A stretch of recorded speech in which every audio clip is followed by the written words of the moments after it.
another day at TDC. They've been cracking on with some bits on the P38. So you would have seen last time we'd done a full check on it, had a look underneath, had a look in the engine bay, worked out exactly what we needed to do, got a bit of a list together. They've been cracking on with a few bits inside, so they've stripped out parts of the front engine. What exactly we've stripped out? We've had the radiator out, we've had the intercooler out, we've had the air conditioning condenser out, gain access to the front. Obviously, I've just picked up a gear cable for it. So someone locally, funnily enough, off the back of watching these videos called Dion, lives in Ivy Bridge, which is actually down the road. They've managed to source a gear cable, as we needed a gear cable because we can't actually move this car in and out, which is becoming a nightmare for these guys because they have to get the forklift in to move it. So Sam and the team are going to do the gear cable today, is that right? And then you can talk to us a little bit about exactly what's going on with the rest of it.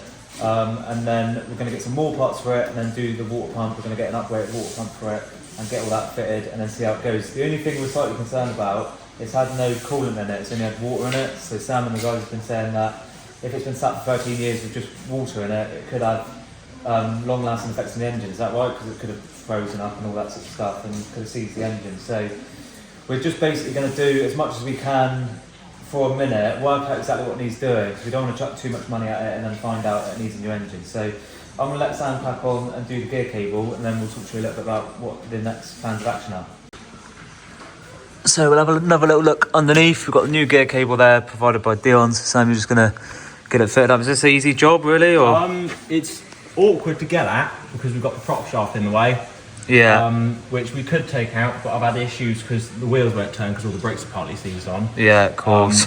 But it's a bit awkward to get at, but it should be a relatively easy job. It's just a case of threading it through into the cab, that way around, and then attaching it to the gearbox itself. Simple as that. Obviously, you're saying the other one was snap because obviously it just seized, the end seized, is that right? Yeah, so where the end of the gearbox, where the end of the cable connects to the gearbox, there's a little pivot. Yeah. And that had seized, so when you put it into gear, it was twisting the cable, and after a couple of movements... Yeah, which we found, yeah. So hopefully now we can actually move the car in and out and it won't be right in your way, and we won't need to get the forklift to maneuver it around. Let's hope so. Right, while Sam's doing that, I'll just show you the underneath in a little bit more detail. So you would have seen in the last video that we was having a little look underneath and we realised that all like the seals and that was all solid. There's no massive amounts of rust on it. It's just obviously surface rust, and all of some of the parts which probably could benefit from being dry ice blasted. Obviously we need to change all the brakes and stuff because they're completely seized on, and the airbag suspension and stuff, but overall it's not too bad under there. We're going to speak to Brookwells and get some of these bits priced up and stuff. They're only local to us, so we'll get a price and all that. Then at some point we'll get all these changed, and that'll make it a lot easier to move around. I just want to give it a big shout out to Dion Johns, who actually sourced us the gear cable for my P38. He was actually watching the other Range Rover P38 videos that I'd done before when I collected it and when I was detailing it, and he gave me a message and let me know he actually had one and was willing to drop it off to us. And funnily enough, he was actually fairly local, which was ideal. So he dropped it over to us in Exeter. I went to collect it and then headed straight over to TBC Performance to get it fitted. Obviously this was one of the first things that we needed to do on the car, as we couldn't get it back into gear. It was literally stuck in park, and it was only until we got underneath to manually put it in neutral where we could actually move it around. So this was the most important thing to do first, and as soon as that's done, obviously we can have a look and see what needs doing on the engine. The only thing that worries me about this car is what else is seized. Obviously it's been sat for so long, and it can't just be the gear cable that's given up. There must be other things that are going to go wrong on this car, and I know P38s have a lot of issues, but I suppose the question is, has this car being sat for so long caused any further issues that are going to be a problem down the line? I suppose we'll have to wait and see. So we've got the car back down, as it's been a bit of a nightmare to get to. Pretty much full interior strip.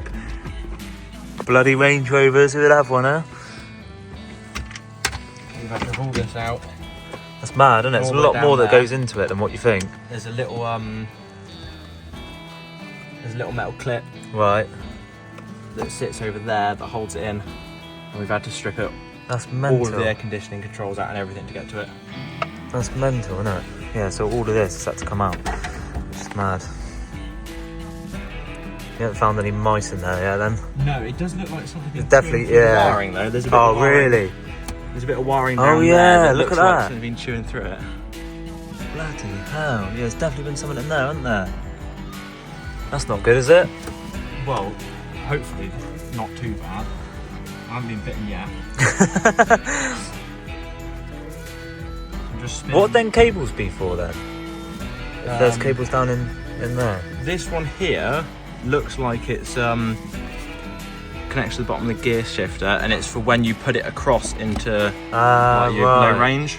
There's a little switch that presses in when you come across. And I assume it's for the detection for low range. Actually, I think it's going to turn into a two-man job now. Is it? Do you want me to try and? Yeah. What I'm going to do. Yeah. Is this isn't going to be doable to film on camera, I don't think. That's fine. I'm going to get my hands dirty then. Yeah. Going to need a second pair of hands for this. Right. You show me what to do. And I'll so do it. can you see the cables come through? And there's the little thing there. I'm going to need you to spin it clockwise. Right. On the other end of the cable, there's a thread. Yeah. And I'm going to need to line it up with a hole. Right. And then I'm going to need you to screw it in. Right, fine. I'll give it my best shot. Attempt number 2. Different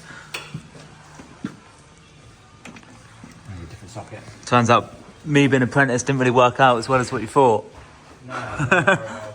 Some work will get you working well. I expect after owning this, I'm probably going to get quite familiar with getting my hands dirty. I'll tell you that. Jesus. It could have been worse, couldn't it? Like, after looking at it yesterday or whatever, we could have found a lot more fault. It was rust more than anything that I was worried about, to be fair. Yeah, at least it's solid. Gotten away pretty well in the rust part. It's just everything else that adds up. Just everything else, yeah. But I'm really impressed with how well it cleaned up. Seeing how dirty it was. Yeah, yeah. It really does look quite nice. It's a completely different car. I mean, when we do it properly in machine polishing that, it's going to look like a brand new car. Just other than the dents and stuff that are in it, that mate stuck stickers over. That was quite good. You just put more stickers over the top. Yeah, that's it. Yeah, just put loads of cars and carpet stickers over the top of it. How's it going? Yeah, so I've just threaded the arm that connects to the gearbox. I've just taken it off and threaded it onto the end of the cable. Right.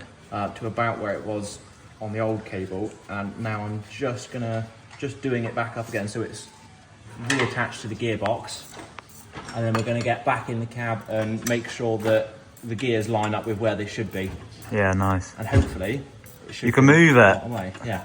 First off, we've got to get this retaining clip in. There you go, stop it from moving, and then get it lined up with the selector. We can see as well, we've had a mouse in there, as we were just saying earlier, so all of these little bits of fabric is where a mouse has been chewing it off from underneath there, which is probably not ideal, so there's probably a mouse in behind there somewhere, no doubt.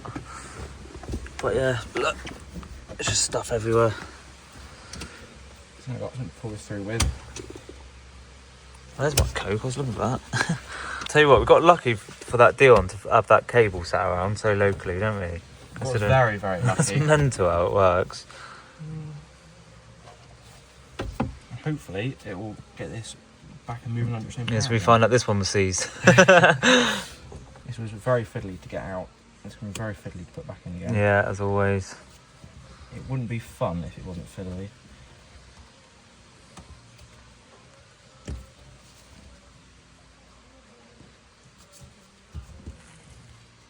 Did you manage to line it up? Yeah, so we've got notches in the gear selector that we need to line this pin up with. Yeah. And as you can see, we've gotten pretty lucky, and whenever we select a gear, it's lined up pretty much Bang on. perfectly already. Slightly out, but it's there. So Happy we with don't that. need to do any adjusting of it. We can put all the dash back together. Yeah, nice. There's a lock-in nut we need to just nip up underneath, just so it doesn't spin. And then Should be good to go. Get on. Just like that. Well done, Sam. Good stuff. So you managed to get it all lined up, and the lights are now on. Now lights are on, and as you can see, as we flick through the gears, it's detecting which Perfect. gear it's in, which means that we're getting. Well, it works. It works. We can actually move it. Well, once everything's back Once we put together, the front back together again, we can get it moved. get it moved, and So that's job 1 done. job 1 done. One of many. Let's get to another 49 that's on the list. Cheers, Sam. Now the gear cable is done, we can finally crack on with the other items on the long list of things to do. The main thing we wanted to do was change the water pump, as when we first started the car and when we bought the car, the previous owner David did say that there was a water pump issue. He said these P38s are quite common to have water pump issues because the ones that come from factory are made from plastic and then they uprated them down the line to metal ones, and as you can hear in that last clip, it is very noisy and very rattly. So I headed down to Brookwell Supplies, I picked up a new water pump, picked up a couple of new belts as whilst we're there. It was nice to change the belts as well, and we was hoping that was going to solve the issue of the horrible rattle noise on startup. But unfortunately, even after changing the water pump, we still had a horrible rattle.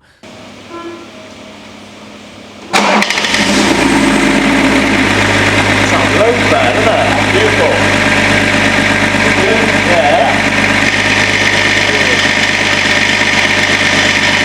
It did sound better, not beautiful anymore.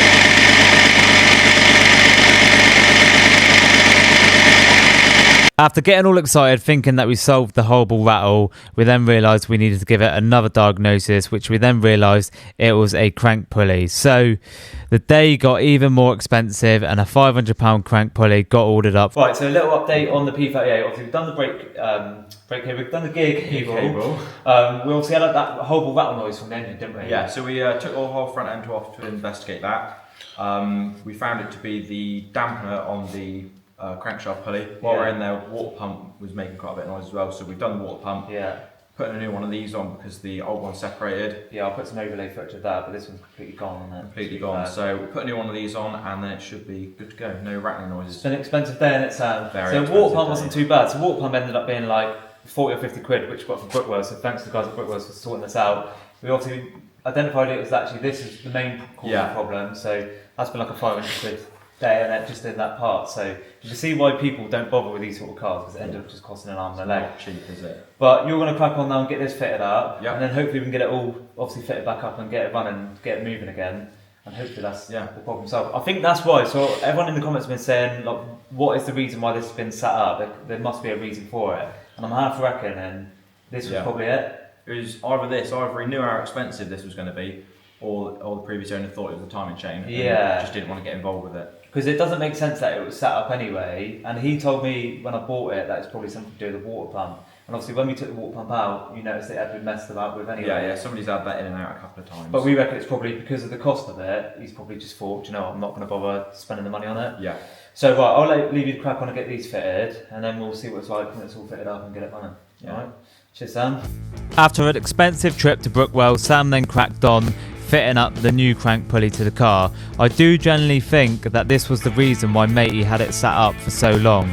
I think because of the cost of the crank pulley itself, which was 500 quid, I think back at the time where it went wrong, he probably had a ridiculous quote to get it fixed and thought, you know what, rather than chucking the money into the car at that point, let's just leave it parked up and let's get around to fitting it at some other point. When I did buy the car, he did mention to me that the water pump was playing up and they are common to have issues. So we think that he was well aware that the water pump was obviously gone and the crank pulley was gone and it needed to be replaced. When we did take out the water pump from the car, we noticed it had been taken in and out before as it had been sealed and stuff.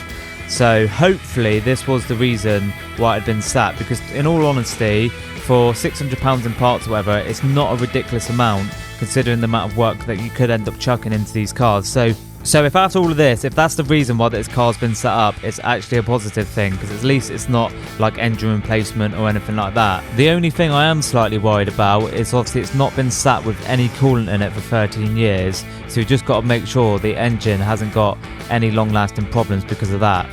So when we pulled it into the garage to have a look, the first thing we noticed, it only had water in the coolant reservoir, which means if it's only had water sat in it for all of that time, then it could have expanded and it could have seized the engine, which is not ideal in the slightest. But we did actually test to see if the engine was all good, which you can find out the results at the end of the video. Once we'd done the water pump and crank pulley, then Sam cracked on and got everything fitted all back up. So put the crank pulley back on, put the radiators back on, put the fans back on, and all of that sort of stuff, and obviously got the front grille back in as well, and then we could fire it up to see how it sounded. Obviously we did do a test to see how it sounded before we fit all this up, otherwise it would have been absolutely pointless if it didn't work. So check this out, it definitely sounds so much better now that that stuff's been replaced. So where something falls off on me.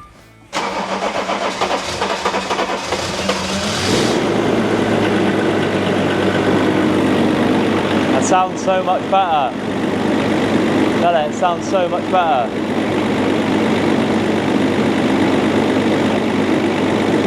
Lovely. Sounds so good.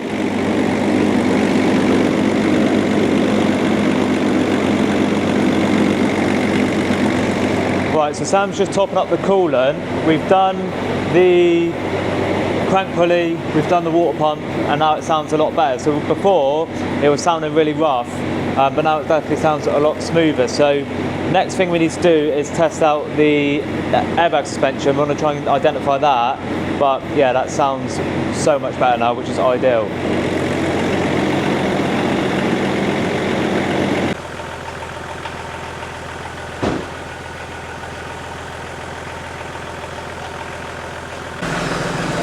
What are you doing now, Sam? We're just going to have a look at some live data on this, as we've had all the coolant out on the radiator out, just to make sure it's come up to temperature nicely, and that just everything looks a more thorough look at everything running right. Now the engine's not making horrendous noise, we're going to run it right up to temperature. Definitely sounds better, doesn't it? Yeah, sounds a lot better. Most important thing we're looking for is to make sure the coolant system's not pressurising, because we found it with just water in it. If it had frozen, it might have cracked the block. Yeah. So we're just making sure that it's not pressurising and that it's not going to overheat or anything. Cool. What, so we'd be able to tell if there is any issues with the engine off of this? Yeah, off Yeah, of this, nice. and once it's up to temperature, if we crack the coolant cap off, if there's a little bit of pressure, that's alright. If there's quite a lot of pressure, excessive, then it might be a cracked block. Right, fine. So as you would hear, the engine is running a lot smoother and a lot sweeter. So yeah, Sam's done the water pump, he's done the crank pulley, and it's running a lot better, and he's topped up with coolant, and there's no issues, is there? You said it's pressurising fine and stuff. Yeah, so the engine and that should be fairly solid. So now that's done, we can move on to the next thing, which will be in a future video, which will be obviously looking at the airbag suspension. There's a little leak in one of the pipes, which we need to sort out, don't we, at some point, and then we can work out what we need to do with the airbags. Probably end up replacing the airbags themselves and the compressor, and then obviously we want to do the brakes, so disc and pads. We'll get them done because we want to get it into an MOT, even though we know it's probably going to fail, and then we can just build a list from that point onwards and work out what we need to do. But we can't really use it on the road at the minute with the brakes, can we? Because they're seized on. Yeah, they're slightly seized on. So yeah, we'll do the brakes. Obviously we've done the gear cable as well, so that's all running a lot better.